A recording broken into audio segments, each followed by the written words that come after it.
ونستغفره ونؤمن به ونتوكل عليه ونعوذ بالله من شرور أنفسنا ومن سيئات أعمالنا من يهده الله فلا مضل له ومن يضلله فلا هادي له ونشهد أن لا إله إلا الله وحده لا شريك له ونشهد أن سيدنا وسندنا ونبينا ومولانا محمدا عبده ورسوله أما بعد فأعوذ بالله من الشيطان الرجيم بسم الله الرحمن الرحيم والذين أوتوا العلم درجات قال النبي صلى الله عليه وسلم من يرد الله به خيرا يفقهه في الدين آمنت بالله صدق الله العظيم وصدق رسوله النبي الكريم ونحن على ذلك من الشاهدين والشاكرين والحمد لله رب العالمين اللهم صل على محمد وعلى آل محمد كما صليت على إبراهيم وعلى آل إبراهيم إنك حميد مجيد اللهم بارك على محمد وعلى آل محمد كما باركت على إبراهيم وعلى آل إبراهيم إنك حميد مجيد۔ اس وقت پورے پاکستان میں بلکہ پوری دنیا میں دینی مدارس کا نیا سال شروع ہو رہا ہے اور علم دین حاصل کرنے والے طلباء اور طالبات مدارس میں داخلہ لے رہے ہیں، اور یہ بڑی خوش آئند بات ہے کہ ہمارے ملک پاکستان میں الحمدللہ ہر سال مدارس میں پڑھنے والے بچے اور بچیاں ترقی بھی کر رہے ہیں اور طلباء اور طالبات کی تعداد میں اضافہ بھی ہو رہا ہے۔ علم دین پڑھنے والے اور پڑھانے والے افراد جتنے زیادہ ہوں اتنا ہی کم ہے، تو چونکہ یہ سال کا شروع ہے اور مدارس کے داخلے ہو رہے ہیں، اس مناسبت سے جمعۃ المبارک کے اس نشست میں علم دین کی اہمیت اور ضرورت کے حوالے سے کچھ باتیں عرض کروں گا تاکہ ان باتوں کو سن کر اور ان میں غور کر کے لوگ زیادہ سے زیادہ علم دین کو حاصل کرنے والے بن جائیں۔ ہم سب یہ بات جانتے ہیں کہ اللہ رب العزت نے ہمیں اس دنیا میں اپنی عبادت کے لیے بھیجا ہے، اور اللہ رب العزت نے دنیا میں آنے کا مقصد ہی یہ قرار دیا ہے۔ اللہ پاک قرآن کریم میں فرماتے ہیں وَمَا خَلَقْتُ الْجِنَّ وَالْإِنسَ إِلَّا لِيَعْبُدُونَ، ہم نے انسان اور جنات کو اس لیے پیدا کیا تاکہ وہ میری عبادت کرے۔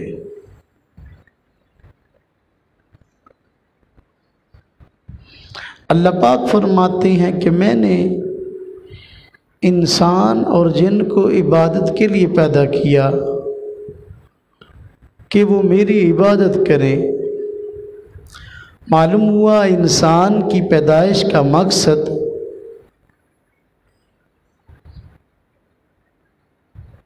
اللہ تبارک و تعالیٰ کی عبادت ہے۔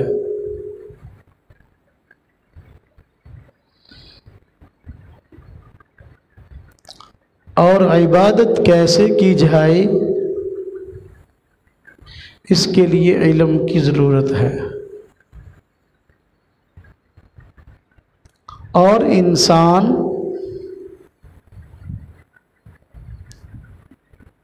اپنی 24 گھنٹے کی زندگی اگر شریعت کے تقاضے کے مطابق گزارے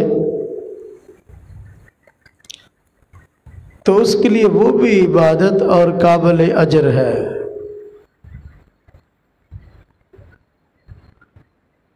اگر تجارت کرے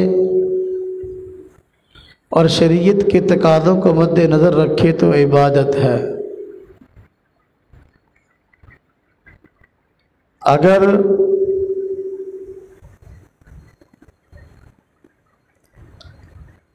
بیوی بچوں کے ساتھ اپنے خاندان والوں، اپنے ہمسایوں، اپنے متعلقین کے ساتھ اچھا سلوک اختیار کرے تو اس پر بھی اجر اور ثواب ہے۔ تو انسان کا ہر کام اجر اور ثواب والا بن سکتا ہے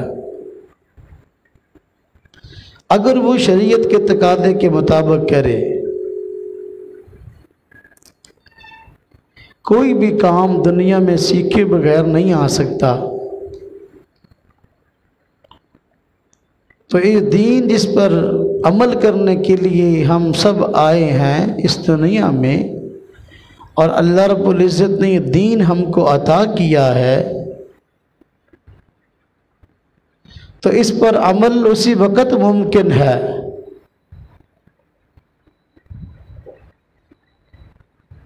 کہ جب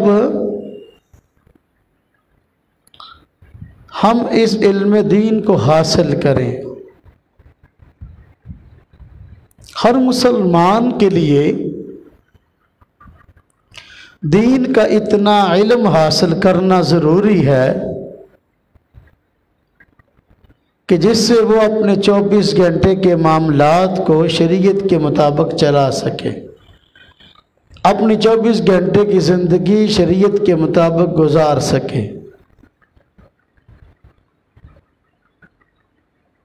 اور معاشرے میں کچھ افراد کا اپنے آپ کو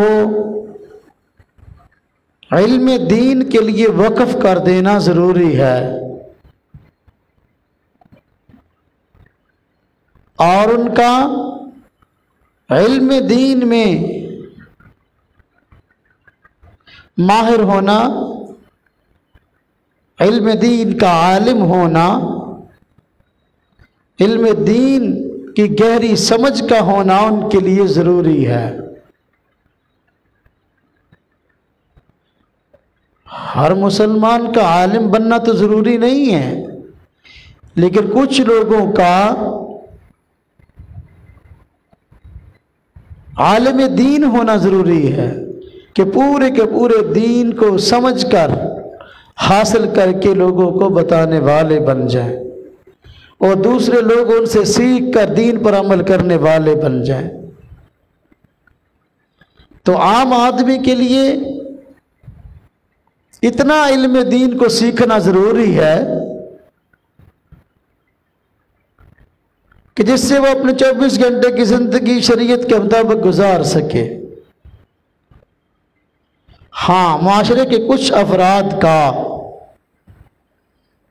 اتنے افراد اتنی تعداد کا عالم دین ہونا ضروری ہے، پورے کے پورے دین کو حاصل کرنا ضروری ہے کہ جس سے معاشرے کی یہ ضرورت پوری ہو سکے، لوگوں کو علم دین کے سیکھنے سکھانے کے مواقع آسان ہو سکے اور ان کے لیے علم دین کی حاصل کرنے میں تنگی نہ ہو۔ اتنے افراد کا عالم بننا ضروری ہے، علم دین میں مہارت حاصل کرنا ضروری ہے۔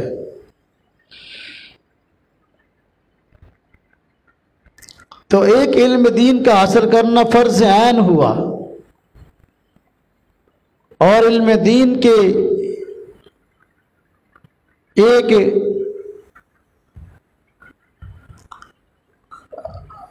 خاطر خواہ حصے پر عبور حاصل ہونا، دو چیزیں ہیں۔ تو علم دین ہر آدمی کے لیے اتنا ہونا کہ جس سے حلال و حرام کو پہچان سکے اور زندگی شریعت کے مطابق گزار سکے، یہ فرض عین ہے۔ اور معاشرے میں اتنے افراد کا عالم دین بن جانا کہ جس سے دوسرے لوگ اس سے نفع اٹھا سکیں اور علم دین کو سیکھنے سکھانے کے مواقع حاصل کر سکیں،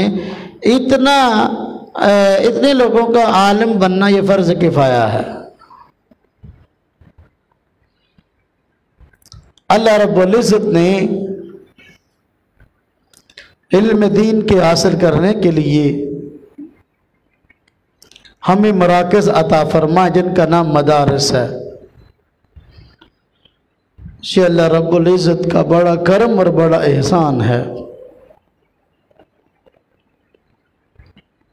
قرآن کریم میں اللہ رب العزت نے علم دین کی اہمیت اور ضرورت کو بیان فرمایا، اور حضور نبی اکرم صلی اللہ علیہ وسلم نے بھی علم دین کی اہمیت اور ضرورت کو بیان فرمایا ہے۔ ہمیں چاہیے کہ ہم اس فضیلت سے آگاہ ہوں، اس اہمیت سے آگاہ ہوں، تاکہ علم دین کے حاصل کرنے کا شوق پیدا ہو سکے۔ اگر شوق ہے تو شوق میں اضافہ ہو سکے۔ قرآن کریم میں اللہ رب العزت نے سوالیہ انداز میں فرمایا ہے، هل يستوي الذين يعلمون والذين لا يعلمون، کیا وہ لوگ جن کو علم ہے ان لوگوں کے برابر ہو سکتے ہیں جن کو علم نہیں؟ مقصد یہ کہ رب تعالیٰ کی ذات سوالیہ انداز میں ہمیں سمجھانا چاہتے ہیں کہ علم والے اور بے علم برابر نہیں ہوتے، علم والوں کا ایک خاص مقام ہے۔ قرآن کریم میں اللہ رب العزت نے ارشاد فرمایا، والذین اوتوا العلم درجات، کہ وہ لوگ جن کو علم عطا کیا گیا عام لوگوں کی بنسبت ان کی کچھ فضیلتیں ہیں، مقامات ہیں، ان کو درجات حاصل ہیں جو دوسروں کو نہیں ہیں۔ اللہ رب العزت ارشاد فرماتے ہیں، انما یخشی اللہ من عبادہ العلماء، کہ خوف خدا اللہ کے بندوں میں جتنا علماء کے اندر ہوتا ہے دوسرے لوگوں میں نہیں ہوتا۔ جتنے علماء اللہ رب العزت سے ڈرتے ہیں اور اللہ رب العزت کے احکامات اور عمل کرنے کی کوشش کرتے ہیں، دوسرے نہیں۔ تو دیکھو اللہ رب العزت نے یہاں بھی علماء کی فضیلت کو بیان فرمایا ہے، چونکہ علماء علم دین کو سمجھتے ہیں، اللہ کی خوشی نہ خوشی کو سمجھتے ہیں، اللہ کی مرضی نہ مرضی کو سمجھتے ہیں، شریعت کے احکامات کو سمجھتے ہیں، اس لیے فرمایا انما یخشی اللہ من عبادہ العلماء، کہ خوف خدا علماء کے دل میں ہوتا ہے اور انہی کے دل میں ہوتا ہے۔ حضور نبی پاک صلی اللہ علیہ وسلم نے بھی علم دین کے حاصل کرنے پر، علم دین کے سیکھنے اور سکھانے پر اور علم دین کی فضیلت میں بہت زبردست باتیں ارشاد فرمائی ہیں۔ علم دین قرآن و سنت کا علم ہے، اور علم دین کا منبع قرآن ہے۔ حضور نبی پاک صلی اللہ علیہ وسلم کا فرمان ہے، خیرکم من تعلم القرآن وعلمہ، فرمایا لوگو تم میں سب سے بہترین وہ لوگ ہیں جو قرآن کریم کو سیکھتے ہیں اور سکھاتے ہیں۔ بہترین آدمی وہ جو قرآن سیکھے اور سکھائے۔ حضور نبی پاک صلی اللہ علیہ وسلم نے دین کو سیکھنے والے کی بھی حوصلہ افزائی فرمائی اور سکھانے والے کی بھی۔ اور آپ صلی اللہ علیہ وسلم نے سیکھنے والے کی بات پہلے ارشاد فرمائی، پہلے بات کی ہے آپ نے، فرمایا خیرکم من تعلم القرآن وعلمہ، پہلے طالب علم کی بات کی ہے، پھر استاد کی بات کی ہے۔ اس لیے کہ ہر انسان پہلے طالب علم بنتا ہے پھر استاد بنتا ہے، پہلے شاگرد بنتا ہے پھر استاد بنتا ہے۔ تو فرمایا تم میں بہترین آدمی وہ ہے جو علم کو، قرآن پاک کو سیکھے اور سکھائے۔ تو سیکھنا بھی باعث اجر ہے، سکھانا بھی باعث اجر ہے۔ دنیا کے بہترین لوگ ان لوگوں کو بتایا گیا جو قرآن کریم کو سیکھتے اور سکھاتے ہیں۔ آج لوگ کامیابیاں اور فضیلتیں، مقام اور مرتبے اور عہدے اور منصب قرآن کریم کو چھوڑ کر حاصل کرنا چاہتے ہیں۔ قرآن کریم کو چھوڑ کر مقام و مرتبہ انسان کو نہیں مل سکتا۔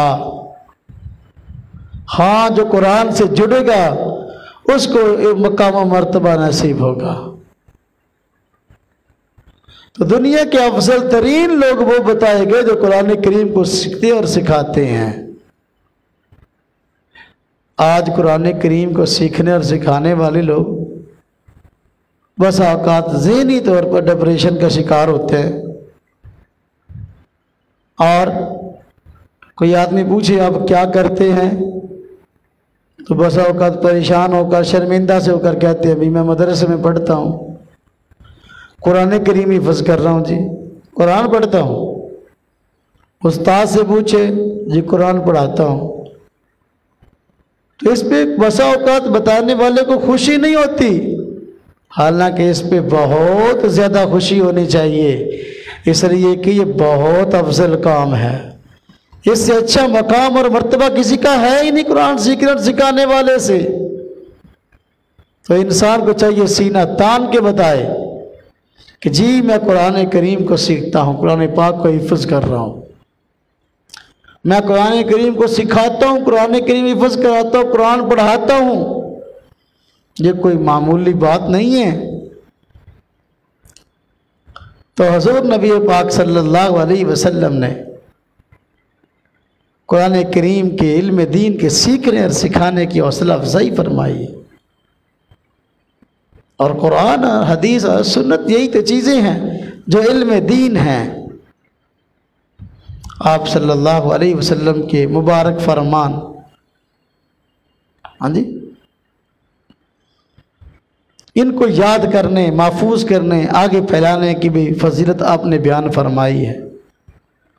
فرمایا جو آدمی 40 احادیث یاد کرے گا، یعنی آپ صلی اللہ علیہ وسلم کے 40 فرمان یاد کرے گا، فرمایا قیامت کے دن ایک تو فقیہ اٹھے گا، دین کی سمجھ بوجھ والے لوگوں میں اس کا شمار ہوگا۔ نمبر 2 فرمایا میں اس کی سفارش کروں گا۔ کس قدر فضیلت کی بات ہے۔ حضور نبی پاک صلی اللہ علیہ وسلم نے فرمایا اللہ رب العزت اس آدمی کو خوش و خرم رکھے، سرسبز و شاداب رکھے، ہمیشہ اس آدمی کو خوش رکھے جس نے میری بات سنی، اس کو یاد کیا، یاد کرنے کے بعد آگے پہنچایا۔ تو یہ فضائل ہیں قرآن و سنت کو علم دین کو سیکھنے کے۔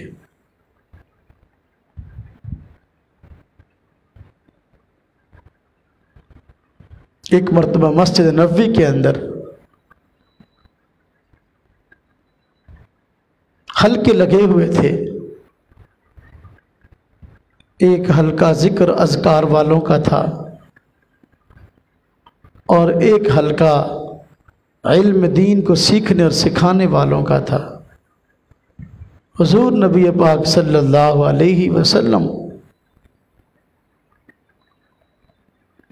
مسجد نبی میں تشریف لائے تو دیکھا صحابہ کرام کی دو جماعتیں بنی ہوئی ہیں، ایک جماعت ذکر اذکار میں مشغول ہے اور ایک علم دین کے سیکھنے اور سکھانے میں مشغول ہے۔ تو آپ صلی اللہ علیہ وسلم اس جماعت میں جا کر بیٹھ گئے اور ان لوگوں میں شامل ہو گئے جو علم دین کے سیکھنے اور سکھانے میں مصروف تھے، اور فرمایا بڑا اچھا عمل ہے، انما بعثت معلما، فرمایا میں بھی معلم بنا کے بھیجا گیا اور میں بھی علم دین کو سکھانے کے لیے بھیجا گیا ہوں، سکھانے والا ہوں۔ اس لیے علم دین کے سیکھنے اور سکھانے والے لوگوں میں ان کی حوصلہ افزائی کرنے کے لیے ان لوگوں میں بیٹھ گئے۔ علم دین کے سیکھنے اور سکھانے کی بڑی برکات۔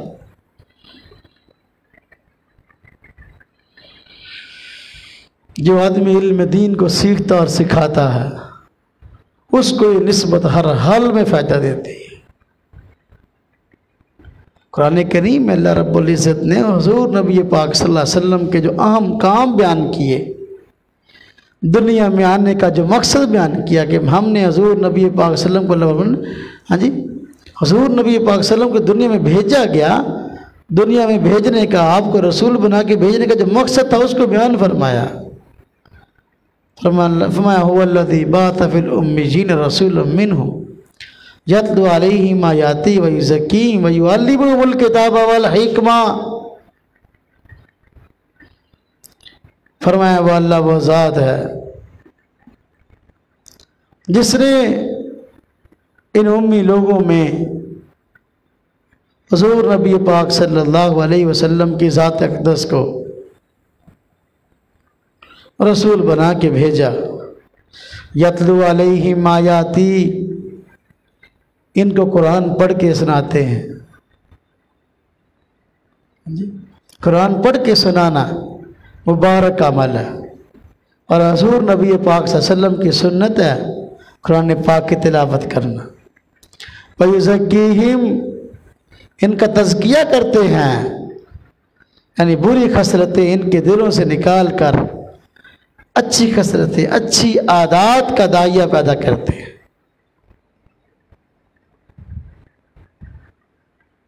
اچھی صفات کو اجاگر کرتے ہیں۔ وَيُعَلِّمُهُمُ الْكِتَابَ، اور ان کو قرآن کریم سکھاتے ہیں۔ اور قرآن کریم کا سکھانا کوئی معمولی بات نہیں ہے، حضور نبی پاک صلی اللہ علیہ وسلم کا مبارک طریقہ اور سنت ہے۔ الحکمہ، اور حکمت کی باتیں سکھاتے ہیں، دنیا میں جینے کا سلیقہ، دانائی کی باتیں، دنیا میں زندگی تم نے کیسے گزارنی ہے۔ حضور نبی پاک صلی اللہ علیہ وسلم مربی ہیں امت مسلمہ کے۔ تو یہ علم دین، اس کو نسبت اللہ تبارک تعالیٰ کی ذات سے ہے اور حضور نبی پاک صلی اللہ علیہ وسلم کی ذات سے ہے۔ اللہ تبارک تعالیٰ کی ذات سے نسبت اور حضور نبی پاک صلی اللہ علیہ وسلم کی ذات اقدس سے نسبت، دونوں ہی لازوال نعمتیں ہیں۔ جو آدمی عالم دین ہوتا ہے وہ در حقیقت اللہ تبارک و تعالیٰ کا نمائندہ ہوتا ہے، وہ ہر جگہ اللہ کی بات کرتا ہے، اللہ کے رسول کی بات کرتا ہے۔ عالم دین جب بات کرے گا تو کہے گا اللہ پاک یوں فرماتے ہیں، حضور نبی پاک صلی اللہ علیہ وسلم یوں فرماتے ہیں۔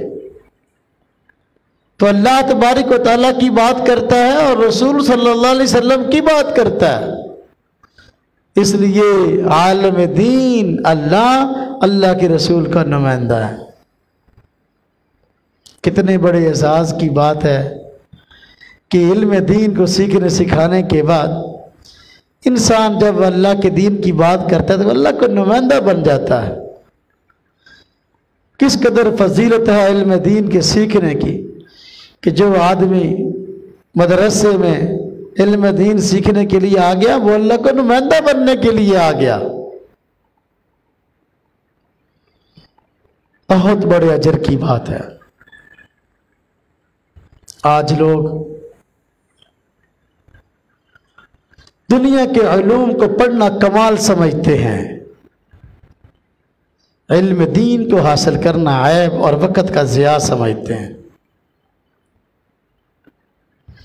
عام تو ایسا نہیں ہے، بعض لوگوں کی بات کرتا ہوں۔ دنیا کے فنون پہ محنت کرتے ہیں اور ان کو علوم سمجھتے ہیں، حالانکہ اصل علم تو قرآن و سنت کا علم ہے، ایسا علم جس سے دوسرے لوگوں کو اجتماعی فائدہ ہو۔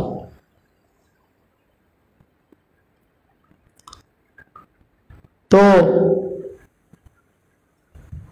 لوگ اپنی صلاحیتیں ادھر ادھر کھپاتے ہیں، حالانکہ جو فضیلت علم دین کے حاصل کرنے میں دنیا کے کسی علم میں ہے ہی نہیں۔ حضور نبی پاک صلی اللہ علیہ وسلم شاہ فرمایا العلم علمان، وہ علم کہلانے کے لائق تو دو ہی علم ہیں، علم الادیان، علم الابدان۔ بھائی دین کا علم اور طب حکمت یعنی میڈیکل کا علم، وہ علم دین کے حاصل ہونے سے روحانی بیماریوں کا علاج ہوتا ہے، حکیم بننے سے اور ڈاکٹر بننے سے جسمانی بیماریوں کا علاج ہوتا ہے، اجتماعی نفع ہوتا ہے اس کے ذریعے۔ اسی فرمایا اصل علم کہلانے کے لائق یہ دو علم ہیں۔ تو اللہ تبارک و تعالیٰ کی ذات اقدس نے علم دین بھیج کر حضور نبی پاک صلی اللہ علیہ وسلم کے ذریعے ہم پر بڑا احسان فرمایا، اور علماء علم دین کے وارثین کو کہا جاتا ہے، علم دین کے حاصل کرنے والے، ہاں جی، اور علم دین کی تکمیل کرنے والوں کو کہا جاتا ہے علماء،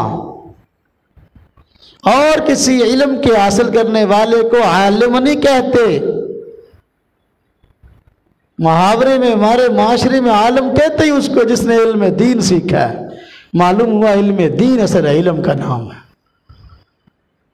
اور حضور نبی پاک صلی اللہ علیہ وسلم فرمایا ان العلماء ورثۃ الانبیاء، علماء انبیاء کے وارث ہیں، انبیاء علیہم السلام اس شریعت کو دنیا میں لے کر آنے والے ہیں، اور علماء ان سے لے کر آ کے دنیا میں پھیلانے والے ہیں۔ اس لیے فرمایا علماء انبیاء کے وارث ہیں۔ آج لوگ کہتے ہیں مولوی دین کے ٹھیکیدار بنے ہوئے ہیں، بھی حضور نبی پاک صلی اللہ علیہ وسلم نے ان کو ٹھیکیدار بنایا ہے، اس لیے کہ ان کی زندگی علم دین کے سیکھنے سکھانے پہ گزرتی ہے، ٹھیکیدار یہی بنے گا نا۔ وہ بھائی وکالت کا ٹھیکیدار کون ہے؟ جس نے لاس قانون سیکھا ہے۔ علم طب کا ٹھیکیدار کون ہے؟ ڈاکٹر ہے، اس لیے کہ اس بیچارے نے اپنی زندگی اس پہ خرچ کی ہے۔ تو بھائی علم دین کا ٹھیکیدار وہی ہوگا نا کہ جس نے علم دین کو سیکھا، جس نے علم دین کو سیکھا ہے وہ علم دین کا ٹھیکیدار ہے۔ تو اس پہ ناراض ہونے والی کیا بات ہے؟ پریشان ہو کر کہتے ہیں کہ مولوی دین کے ٹھیکیدار بنے۔ بھئی اصل میں علم دین کی بات کرنا اور علم دین لوگوں کو بتانا یہ ہے ہی علماء کی ذمہ داری۔ تو حضور نبی پاک صلی اللہ علیہ وسلم نے اپنے علاوہ علماء کے علاوہ کسی کو انبیاء کا وارث قرار نہیں دیا، فرمایا علماء انبیاء کے وارث ہیں۔ اور عالم وہ ہوتا ہے جو باضابطہ علم دین کو شریعت کے بڑے علماء سے سیکھنے کے بعد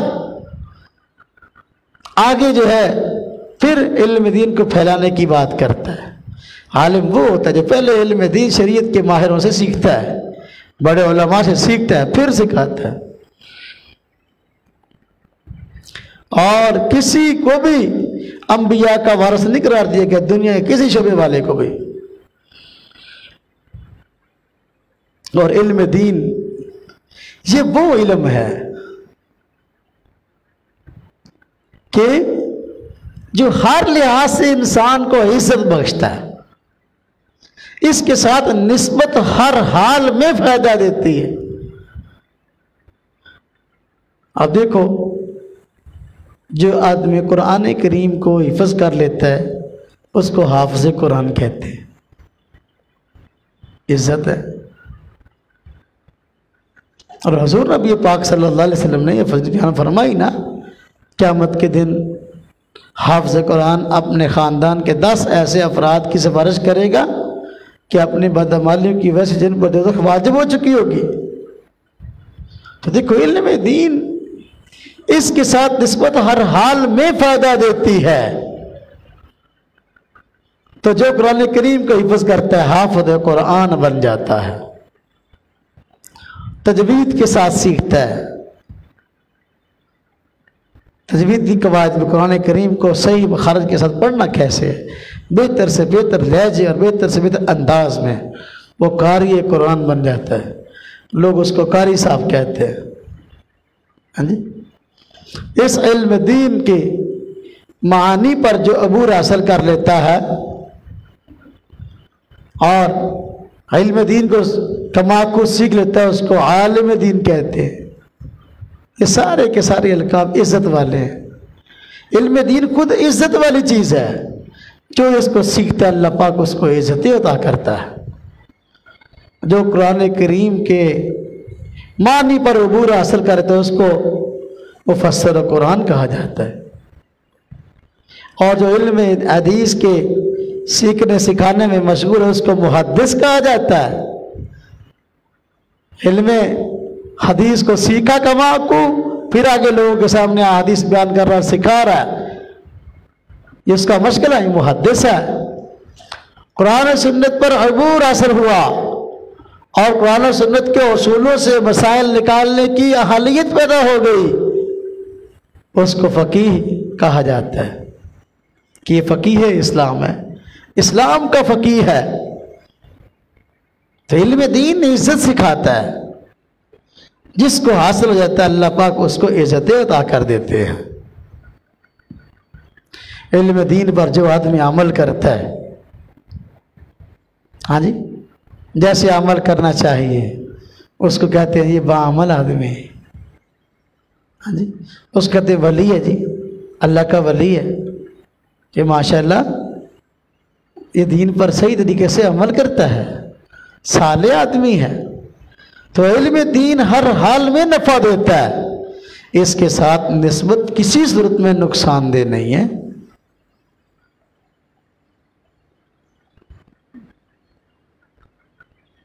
اور علم دین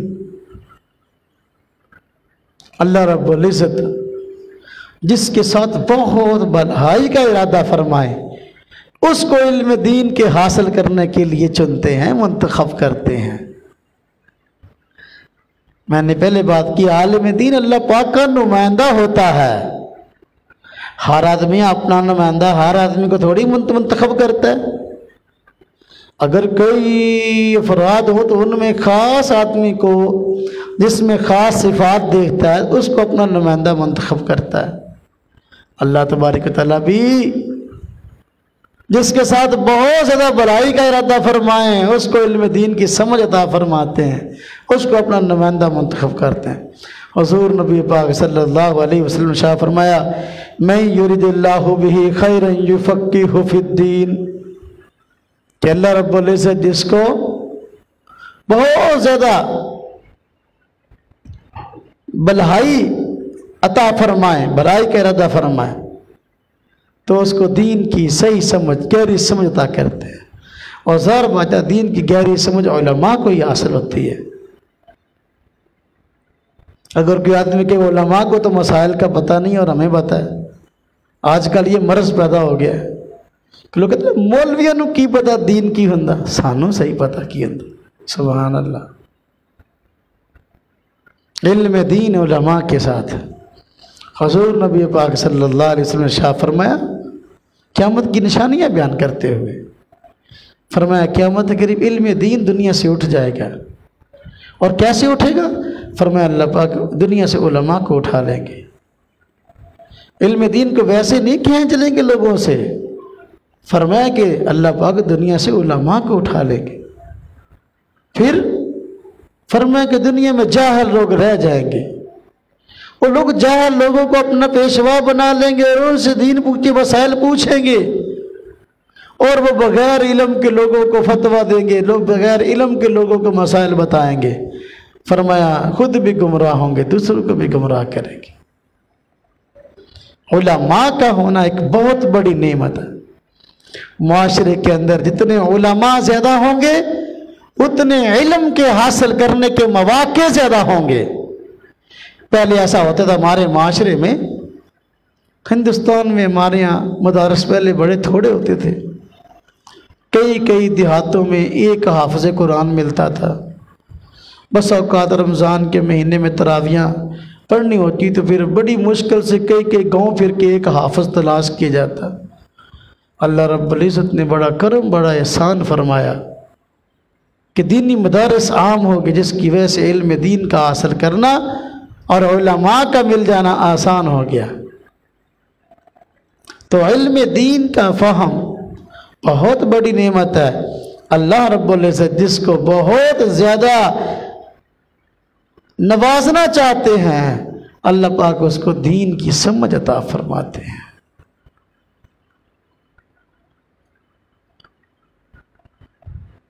آج ہمارے یہاں یہ ایک سلسلہ چل پڑا کہ اپنی اولاد میں، اپنے بچوں میں جو بچہ ذہین ترین ہوتا ہے نا، قابل ہوتا ہے، پتہ بھی یہ بہت ہوشیار چلاک ہے، تو کہتے ہیں اس کو ہم بنائیں گے ڈاکٹر، اس کو ہم بنائیں گے وکیل، اس کو ہم بنائیں گے انجینئر۔ اور جو بیچارہ کسی کھاتے میں کامیاب نہیں ہوتا، ذہن کمزور یا ویسے ہی پڑھائی کی طرف توجہ نہیں، اس کو مدرسے لے آتے ہیں، کہتے ہیں جی ہاں قاری صاحب اسی نے سکول لے پایا سگا اتنے تے چلیا نہیں، یہ کام تے پایا سی اتنے بھی سارا دن بارہ پھردا گلیاں دے وچ، کدی گیماں تے کدی گراؤنڈ 'چ، ساری دیہڑی اسی لبھن تے رہنے ہیں، تسی ہن مولوی بنا دیو۔ یعنی مقصد یہ کہ جو بچہ کام کا ہے، جو بچہ ذہین ہے، سمجھدار ہے، اس کے بارے میں ذہن ہے کہ ہم اس کو دنیا کے علوم سکھائیں گے۔ اور جو کسی کھاتے میں نہیں لگنا چاہتا اور کسی طرح بھی جو ہے گھر والوں کے قابو میں نہیں، ہم نے بیکار مال سمجھا، اب اس کو مدرسے والوں کے حوالے کر دیا، پھر ہم کہتے ہیں لو جی مولوی ادھا دے ہوندے ہیں، جدو مولوی بنانے ادھا دے پھر ادھا دے ہونے نے۔ تو بھائی اگر معاشرے کے اچھے بچے، ذہین بچے، قابل بچے اور سمجھدار بچے مدارس میں آئیں گے تو علماء بھی سمجھدار پیدا ہوں گے۔ ہم تو پھر انکار نہیں کرتے، جیسا بھی آتے ہم کہتے ہیں لو بھی ہم کوشش کریں گے، ہم اس پہ محنت کریں گے، ہم اس کو پڑھائیں گے۔ تو بھائی بس اوقات انسان کے ذہن میں یہ بات آتی ہے کہ بھئی میں دین پڑھاؤں اپنے بچوں میں سے کسی کو، تو ذہن یہ ہوتا ہے کہ دین اس کو پڑھانا ہے جو ذہنی طور پر کمزور ہے، یا اس کی نظر بہت خراب ہے، ہاں جی، یا اور کوئی معذوری ہے، وہ اس کو دین پڑھاؤ۔ نہیں، اپنے بچوں میں اچھے بچے کو جو ہر لحاظ سے صلاحیت والا ہو عالم دین بنائے۔ میری یہ مہینہ ڈیڑھ مہینے میں کئی دوستوں سے ملاقات ہوئی، میں فارغ ہوتا ہوں پڑھنے پڑھانے سے رمضان شعبان میں، تو کئی دوستوں سے ملاقات ہوئی فراغت کی وجہ سے، باقی دنوں میں تو فرصت نہیں ملتی۔ بعض ساتھی کاروباری لحاظ سے بہت اچھے ہیں، ان سے بھی دوستوں سے ملاقات ہوئی، فیکٹریوں والے ہیں وہ۔ میں نے ایک تو حضرات سے بڑی کھلی گفتگو کی۔ میں نے کہا بھائی صاحب، اگر آپ اپنے بچوں میں سے ایک بچے کو عالم دین بناتے ہیں نا، اس کی معاشرے میں بڑے اچھے اثرات مرتب ہوں گے۔ اگر آپ کی 400-500 پاور لوم چلتی ہے، آپ کا بچہ قرآن کریم حفظ کرنے کے لیے مدرسے آتا ہے، تو لوگوں کا ذہن خود بخود بنے گا بھی علم دین بھی حاصل کرنا چاہیے، اس لیے کہ کوئی اچھا کام ہے، اس لیے چودھری صاحب کا پتر ہی پڑھنے کے لیے آتا ہے۔ اگر نہ لوگ سمجھیں گے بھی ہمیں کوئی دین تو سمجھنا ان لوگوں کا کام ہے جو بیچارے دنیا میں جو ہے نا بالکل لو درجے کے لوگ ہیں۔ پھر میں نے کہا اگر آپ کے بچوں میں ایک بچہ علم دین حاصل کرنے کے لیے آتا ہے، یہ خاموش تبلیغ ہے، گویا یہ لوگوں کے لیے ایک بہت بڑے نصیحت کا سامان ہے کہ بھئی علم دین بہت بڑی اہم چیز ہے، اس لیے فلاں بھی حاصل کر رہا ہے، ہمیں بھی حاصل کرنا چاہیے۔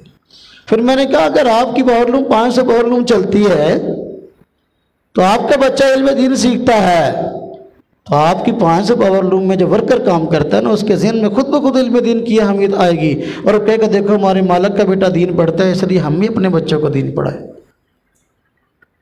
تو علم دین پڑھنا پڑھانا صرف غریب بچوں کا کام نہیں ہے، یہ ہر جس کو اللہ پاک توفیق دے، اصل تو یہ ہے، اور طلب تو سب میں ہونی چاہیے۔ علم دین اعلیٰ افراد کو حاصل کرنا چاہیے۔ ایک آدمی میرے پاس آیا اور مجھے کہنے لگا میرے 2 بیٹے ہیں، میرا جی چاہتا ہے کہ ایک کو میں مدرسے میں داخل کراؤں اور دوسرے کو اسکول میں داخل کرواؤں، مجھے بتائیں کہ مجھے زیادہ فائدہ کس میں ہوگا۔ میں نے کہا کہ میں خود دین پڑھا ہوا ہوں اور دین پڑھاتا ہوں، ماشاءاللہ اب ہمارا سلسلہ پڑھائی کا نیا سال شروع ہوا ہے، کلاسیں شروع ہو گئی ہیں، تو ماشاءاللہ کو 20 افراد ہمارے پڑھانے والے ہو گئے ہیں۔